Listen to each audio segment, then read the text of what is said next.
Malam turun dengan cepat di desa kecil yang tersembunyi di balik rimbunnya hutan. Udara dingin merayap melalui celah-celah rumah kayu. Rara duduk di ambang jendela. Tatapannya terpaku pada batas hutan yang gelap pekat. Sejak kecil, ia bisa merasakan sesuatu yang tidak bisa dilihat orang lain. Malam ini, perasaan itu semakin kuat. Ada sesuatu di dalam hutan yang memanggilnya. Suara-suara halus seperti tangisan bergema dari pepohonan yang menjulang tinggi. Ia menutup matanya sejenak, mencoba mengabaikan perasaan tidak nyaman yang merambat di tubuhnya. Namun, semakin ia berusaha menolak, semakin jelas suara itu terdengar. Tiba-tiba, suara derak ranting patah membuatnya tersentak. Ia menoleh ke halaman belakang. Di antara bayangan pohon pisang, sesosok tubuh berdiri kaku. Wajahnya tak terlihat, hanya siluet hitam yang membaur dengan kegelapan. Rara menelan ludah. Ia berusaha berpikir rasional. Mungkin itu hanya ilusi. Namun, saat sosok itu bergerak perlahan mendekat, naluri ketakutan mulai menguasainya. Teriakan ibunya dari dalam rumah membuatnya tersadar. Ia segera menutup jendela dan mengunci rapat-rapat. Saat ia mengintip sekali lagi, sosok itu sudah menghilang. Malam itu, Rara tahu satu hal, hutan keramat tidak pernah benar-benar diam. Ada sesuatu di sana yang menunggu. Pagi datang dengan sinar matahari yang masih tertutup kabut tipis. Suara burung hutan terdengar sayup di kejauhan. Namun bagi Rara, malam tadi masih membekas jelas di ingatannya. Ia tidak bisa melupakan sosok gelap yang berdiri di halaman belakang rumahnya. Di pasar desa, Rara bertemu Ardi, seorang pemuda yang selalu menganggap cerita tentang hutan keramat sebagai tahayul belaka. Ia dikenal berani, bahkan terkadang terlalu sombong dalam meremehkan hal-hal yang berbau mistis. "Kau terlihat pucat," ucap Ardi sambil mengunyah potongan tebu. "Jangan bilang kau melihat setan lagi." Rara menatapnya tajam. "Aku memang melihat sesuatu tadi malam. Sosok hitam berdiri di halaman rumahku, dan aku yakin itu bukan manusia." Ardi terkekeh, menepuk bahu Rara. "Itu pasti bayangan atau hewan liar. Hutan memang penuh misteri, tapi bukan berarti setiap bayangan yang kau lihat adalah arwah penasaran." Rara menghela napas. Ia sudah tahu Ardi akan merespon seperti ini. "Tapi kalau nanti kau sendiri yang mengalaminya, jangan datang padaku untuk minta perlindungan." Ardi hanya mengangkat bahu, masih dengan sikap santainya. Namun, di balik wajah skeptisnya, ada rasa penasaran yang mulai muncul. Sore harinya, saat matahari mulai turun di ufuk barat, Ardi duduk di dekat balai desa bersama beberapa pemuda lainnya. Percakapan mereka berputar pada cerita-cerita lama tentang hutan keramat. Katanya, "Kalau kau mendengar bisikan dari dalam hutan, itu berarti arwah penunggu sedang memanggil," ujar seorang pemuda bernama Joko. Ardi terkekeh. Kalau memang ada arwah penunggu, kenapa sampai sekarang tidak ada yang melihatnya secara langsung? Joko menatap Ardi dengan serius. "Bukan tidak ada. Mereka yang melihat, kebanyakan tidak bisa menceritakannya lagi." Ucapan itu membuat suasana mendadak sunyi. Ardi masih tidak sepenuhnya percaya. Tapi entah mengapa, malam ini, ia merasa seakan ada sesuatu yang mengawasinya dari balik hutan. Malam menjelang, langit desa tertutup awan kelabu. Rara tidak bisa menghilangkan perasaan gelisahnya sejak pagi. Sosok yang ia lihat di halaman rumahnya masih membayangi pikirannya. Ia memutuskan pergi ke rumah Mbah Kardi, satu-satunya orang di desa yang benar-benar memahami mitos tentang hutan keramat. Rumah kayu tua itu berdiri di ujung desa, dikelilingi pohon jati besar. Cahaya lampu minyak terlihat dari balik jendela, berkelip samar seperti nyala lilin di tengah kegelapan. Mbah Kardi sedang duduk di bel-bel, menghisap rokok lintingnya dengan tenang. Ketika melihat Rara mendekat, sorot matanya berubah tajam, seolah sudah tahu tujuan gadis itu. "Kau melihat sesuatu?" tanyanya pelan. Suaranya berat namun penuh wibawa. Rara mengangguk. "Di halaman rumahku tadi malam, sosok hitam berdiri diam, seperti mengawasi." Mbah Kardi menarik napas dalam, lalu membuang asap rokoknya perlahan. "Itu pertanda, Rara, hutan sedang gelisah. Ada sesuatu yang tidak beres. Rara merasakan bulu kuduknya berdiri. Apa yang sebenarnya ada di dalam hutan itu, Mbah? Orang tua itu terdiam sejenak sebelum akhirnya berbicara. Dulu, sebelum desa ini ada, hutan itu adalah tempat pemujaan. Ada makhluk yang dijadikan penjaga, diberi sesajen agar tidak mengganggu manusia. Tapi ada seseorang yang melanggar. Ia mencuri sesuatu yang tidak boleh diambil. Mbah Kardi menatap lurus ke mata Rara. Sejak saat itu, hutan tidak pernah tenang. Kutukan mulai menyebar. Mereka yang berani mendekat, sering tidak pernah kembali. Dan kalau kau sudah melihatnya, berarti kau telah dipilih. Ucapan itu membuat jantung Rara berdetak lebih cepat. Sementara itu, di sudut lain desa, Ardi berjalan menuju rumahnya setelah berbincang dengan teman-temannya. Langkahnya terhenti saat mendengar sesuatu dari arah hutan. Seperti seseorang memanggil namanya. Ia menoleh, tapi yang terlihat hanya pohon-pohon yang berdiri diam dalam kegelapan. Namun, di sela pepohonan, ada sepasang mata merah menyala menatapnya. Ardi terpaku di tempatnya. Sepasang mata merah itu bersinar di antara batang pohon, menatapnya tanpa berkedip. Dadanya berdegup kencang, tapi ia mencoba meyakinkan dirinya bahwa itu hanya pantulan cahaya. Namun, saat mata itu bergerak mendekat, langkahnya refleks mundur. Suara bisikan kembali terdengar. Ardi menggeleng keras, lalu berlari meninggalkan tempat itu. Begitu tiba di rumah, ia mengunci pintu dan duduk terengah-engah. Keringat dingin mengalir di pelipisnya. Ia masih tidak percaya dengan apa yang ia lihat. Keesokan harinya, Ardi menemui Rara. Untuk pertama kalinya, ia ingin mendengar lebih banyak tentang hutan keramat. Aku melihat sesuatu tadi malam, ucapnya pelan. Sepasang mata merah dan aku mendengar bisikan. Rara menatapnya tajam. Kau percaya sekarang? Ardi tidak langsung menjawab. Pikirannya masih berusaha mencerna apa yang terjadi. Ia selalu berpikir semua ini hanyalah cerita kosong. Tapi apa yang ia alami semalam terasa terlalu nyata. Aku ingin tahu lebih jauh, katanya akhirnya, tentang kutukan itu. Rara mengangguk. Kita harus menemui Mbah Kardi lagi. Mereka kembali ke rumah sesepuh desa itu, dan kali ini, Mbah Kardi tidak terkejut melihat kedatangan Ardi. Seolah ia sudah menduga bahwa pemuda itu akhirnya akan datang. Aku sudah memperingatkan kalian, ujar Mbah Kardi sambil menghela napas berat. Tapi jika kalian benar-benar ingin tahu, aku tidak bisa melarang. Ia lalu mengeluarkan sebuah benda dari dalam peti tua. Sebuah batu hitam berbentuk bulat, kasar di permukaannya, dengan ukiran simbol aneh di tengahnya. Inilah penyebab kutukan itu, katanya. Artefak ini dulunya adalah bagian dari pemujaan di dalam hutan. Tapi bertahun-tahun lalu, seseorang mencurinya. Sejak itu, hutan menjadi marah. Ardi menatap batu itu dengan perasaan aneh. Ada sesuatu dalam dirinya yang seakan tertarik pada benda itu. Kita harus mengembalikannya, kata Rara lirih. Mbah Kardi menatap mereka serius. Jika kalian berani masuk ke dalam hutan, kalian harus siap menghadapi apapun yang ada di dalamnya. Malam turun dengan cepat. Angin bertiup lebih kencang dari biasanya, membawa suara-suara asing dari arah hutan. Rara duduk di beranda rumahnya, menatap batu hitam yang diberikan Mbah Kardi siang tadi.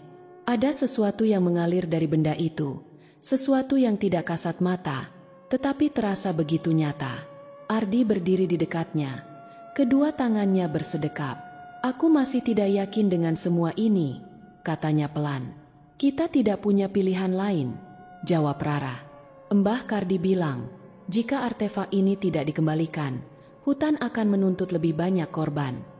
Ardi menghela napas berat. Ia ingin menyangkal, tetapi kejadian semalam masih segar di ingatannya. Ia tidak bisa melupakan tatapan mata merah itu. Juga bisikan yang terasa begitu nyata di telinganya. Tiba-tiba, dari kejauhan, terdengar suara jeritan. Mereka saling berpandangan. Itu dari arah rumah Pak Sarman, gumam Ardi. Tanpa berpikir panjang, mereka berlari ke sana. Begitu tiba, Mereka melihat beberapa warga sudah berkumpul. Di tengah kerumunan, tubuh Pak Sarman tergeletak di tanah. Wajahnya pucat pasi, matanya menatap kosong ke langit. "Apa yang terjadi?" tanya Rara. Suaranya bergetar. Istri Pak Sarman menangis histeris. Dia bilang ada yang mengetuk jendela. Saat dia keluar untuk melihat, dan dia seperti dicekik sesuatu yang tidak terlihat. Ardi menelan ludah. Pikirannya berputar, mencoba mencari penjelasan logis. Tapi semua ini terlalu aneh untuk bisa dijelaskan dengan akal sehat.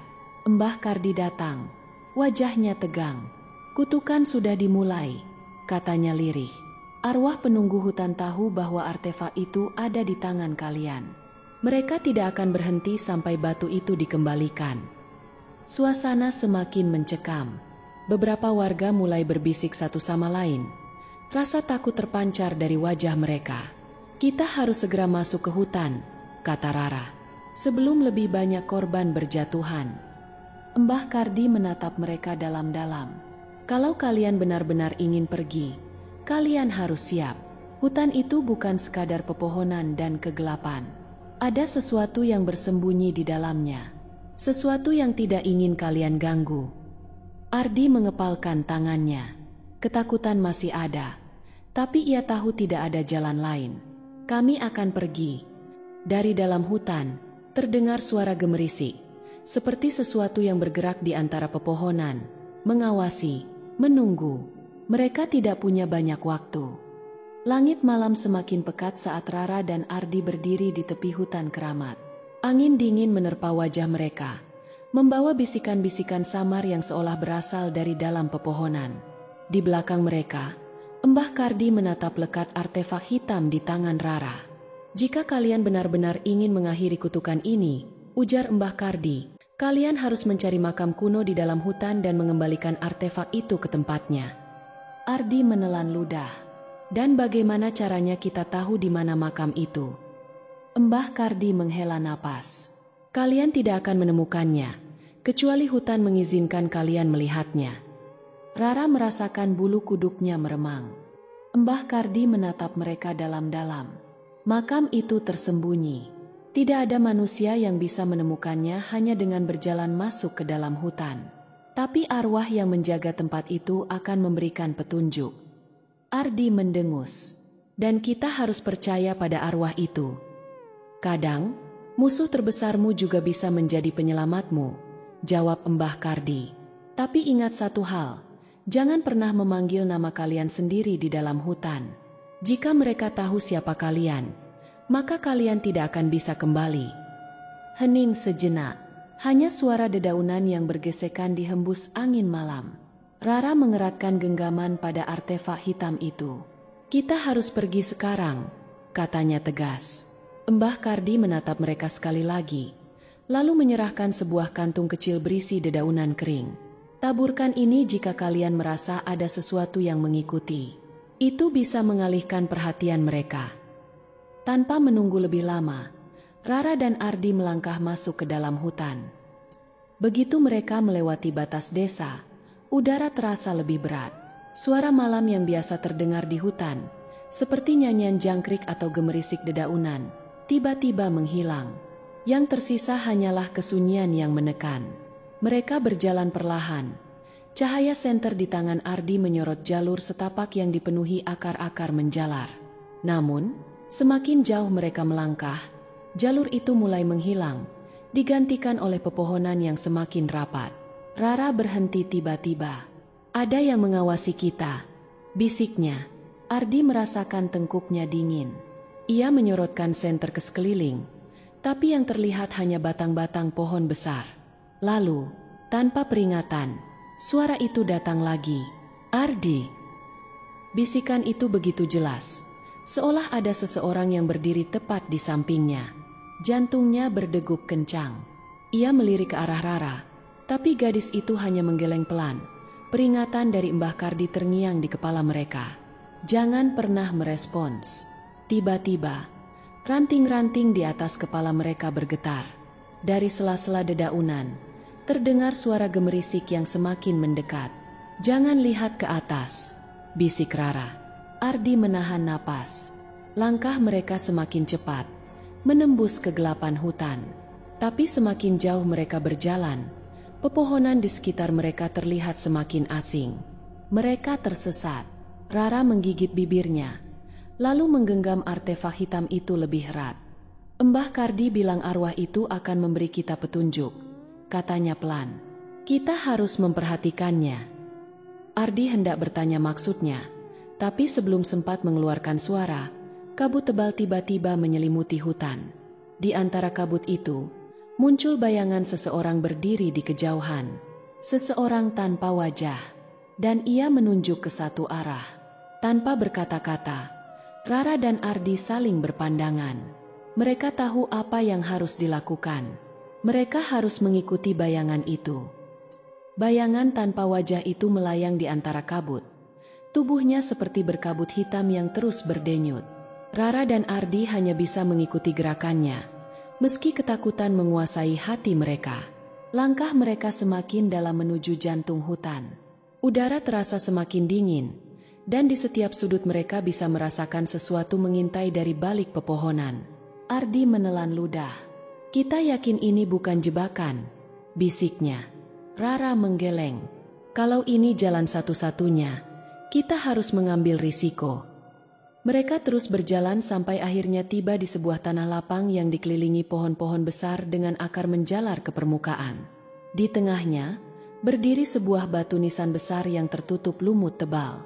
Bayangan itu berhenti. Lalu, perlahan, ia menghilang ke dalam tanah.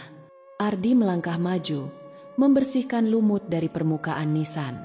Ukiran huruf-huruf tua terlihat samar, tetapi jelas masih bisa terbaca.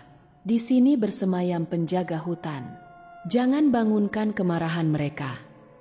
Rara merasakan jantungnya berdegup lebih cepat. Ia memegang artefak hitam itu erat-erat. Ini tempatnya, katanya lirih. Tiba-tiba, terdengar suara gemerisik di sekitar mereka. Dedaunan bergoyang, seakan ada sesuatu yang bergerak cepat di antara pepohonan. Lalu suara itu datang. Kalian tidak seharusnya berada di sini. Angin bertiup kencang, membuat ranting-ranting patah berjatuhan. Bayangan-bayangan hitam mulai muncul di antara pepohonan. Mata merah mereka menatap tajam ke arah Rara dan Ardi. Ardi mundur selangkah. Apa yang harus kita lakukan sekarang? Rara mengambil napas dalam, lalu merogoh kantung kecil pemberian Mbah Kardi. Dengan cepat, ia menaburkan dedaunan kering itu di tanah, membentuk lingkaran di sekitar makam. Bayangan-bayangan itu mengerang, mundur beberapa langkah, tetapi masih mengawasi. Rara menatap Ardi. Kita harus melakukan ritualnya sekarang. Ardi mengangguk cepat. Mereka berlutut di depan makam, meletakkan artefak hitam di atas tanah. Lalu, tanpa peringatan, tanah mulai bergetar. Suara jeritan panjang memenuhi udara, seakan berasal dari dalam bumi. Akar-akar di sekitar makam merayap, melilit nisan dengan kuat. Dan kemudian, sesuatu muncul dari balik kabut. Sosok tinggi berkulit abu-abu, dengan wajah rusak dan mata kosong yang menyala merah. Ardi menegang. Itu penjaganya. Rara tak bisa menjawab. Sosok itu hanya berdiri di sana, mengawasi mereka dengan tatapan penuh kemarahan. Kemudian, ia melangkah maju. Dan malam itu, hutan menjadi saksi pertarungan antara manusia dan arwah penunggu yang telah lama menunggu kedatangan mereka. Sosok tinggi berkulit abu-abu itu berdiri di hadapan mereka. Angin di sekitar makam berputar liar, membawa suara bisikan dan jeritan yang datang entah dari mana. Ardi mundur, keringat dingin mengalir di pelipisnya. Rara, apa yang harus kita lakukan sekarang? Rara berusaha menenangkan napasnya, lalu mengingat kata-kata Mbah Kardi. Kita harus menyelesaikan ritualnya, ujarnya tegas. Kalau tidak, arwah-arwah ini akan terus menghantui desa. Ia merogoh kantung kecilnya lagi, mengambil segenggam daun kering yang tersisa dan menaburkannya di sekitar makam. Aroma menyengat langsung memenuhi udara, membuat bayangan-bayangan hitam yang mengelilingi mereka bergetar, seolah terbakar oleh sesuatu yang tak terlihat. Sosok penjaga makam itu bergerak. Langkahnya berat, tetapi setiap gerakannya menimbulkan tekanan yang luar biasa. Udara di sekitar mereka semakin mencekik. Rara meraih artefak hitam yang telah mereka letakkan di tanah. Dengan tangan gemetar, ia meletakkannya tepat di depan nisan yang sudah ditumbuhi akar-akar liar. "Aku tidak tahu mantra apa yang harus diucapkan," bisik Ardi. Suaranya penuh kepanikan. "Kita tidak perlu mantra," jawab Rara. "Kita hanya perlu mengembalikan apa yang bukan milik kita." Tiba-tiba, tanah di bawah mereka bergetar hebat. Akar-akar di sekitar nisan bergerak seperti ular, melilit artefak hitam itu, menariknya ke dalam tanah. Sosok penjaga makam mengeluarkan suara parau yang menggetarkan udara, lalu mengangkat tangannya ke langit. Dan saat itu juga, dari kegelapan hutan, terdengar jeritan panjang yang memilukan. Bayangan-bayangan hitam di sekeliling mereka berhamburan, melayang ke segala arah sebelum menghilang dalam pusaran angin. Suara gemuruh semakin keras, seolah ada sesuatu yang pecah di dalam tanah. Rara dan Ardi tersentak mundur saat sebuah cahaya redup muncul dari dalam makam. Cahaya itu melayang perlahan, menyelimuti sosok penjaga yang berdiri kaku di hadapan mereka. Lalu, dalam sekejap, semuanya menjadi sunyi. Sosok penjaga makam tidak lagi bergerak.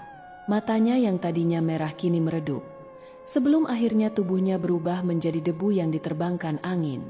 Rara menghela napas panjang. Lututnya terasa lemas, tetapi hatinya yakin ritual itu telah berhasil. Ardi duduk di tanah, masih mencoba memahami apa yang baru saja terjadi. Rara menatap makam yang kini tampak lebih tenang, lalu mengangguk pelan. Kutukan itu akhirnya berakhir. Namun, di dalam hatinya, ia tahu bahwa hutan ini tidak akan pernah benar-benar damai. Dan mereka yang telah mengusik keseimbangannya, tidak akan pernah benar-benar melupakan apa yang mereka alami malam ini. Udara dingin masih menggantung di sekitar makam, meskipun semuanya telah berakhir. Rara dan Ardi berdiri diam, mengamati tanah yang kini sunyi. Tidak ada lagi bisikan atau bayangan hitam yang mengintai dari balik pepohonan. Hutan yang tadinya terasa hidup dalam kegelapan, kini seperti tempat yang telah lama ditinggalkan. Ardi menghela napas lega. "Aku masih tidak percaya kita berhasil keluar hidup-hidup." Rara menoleh ke arahnya. Raut wajahnya masih tegang, tapi sesuatu terasa aneh, seperti ada yang belum selesai. Mereka berdua berjalan menjauh dari makam, melangkah perlahan di antara akar-akar besar yang menjulur di tanah. Saat mereka hampir mencapai tepi hutan, Rara berhenti. Ada sesuatu yang bergetar di dalam kantung kecilnya. Dengan hati-hati, ia merogoh isinya. Artefak hitam yang seharusnya terkubur di makam kini ada di tangannya, utuh tanpa goresan. Jantungnya berdebar kencang. "Ardi, kenapa benda ini masih di sini?" Ardi menatapnya dengan wajah pucat. Tiba-tiba, angin bertiup kencang dari arah belakang mereka. Dari dalam hutan, terdengar suara langkah berat, menyeret di atas tanah. Rara dan Ardi membeku. Mereka tidak berani menoleh. Lalu, terdengar bisikan yang familiar, lirih dan penuh kemarahan. "Kalian pikir ini sudah selesai?"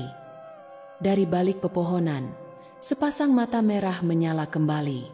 Malam itu, legenda hutan keramat membuktikan bahwa tidak ada yang bisa benar-benar menghentikan apa yang sudah lama dikutuk. Dan tidak ada yang bisa lari dari sesuatu yang tidak seharusnya mereka usik. Dan demikianlah, legenda hutan keramat tetap hidup di antara bisikan angin dan bayangan malam. Kutukan yang mereka coba hentikan ternyata bukan akhir, melainkan awal dari sesuatu yang lebih kelam. Mitos yang dulu hanya dianggap sebagai cerita rakyat kini menjadi kenyataan yang tak terbantahkan. Bagi siapapun yang berani memasuki hutan itu lagi, mereka harus ingat, beberapa arwah tidak ingin diusik, dan beberapa rahasia lebih baik tetap terkubur. Karena di tempat-tempat terlarang seperti ini, tidak semua yang hilang akan benar-benar pergi.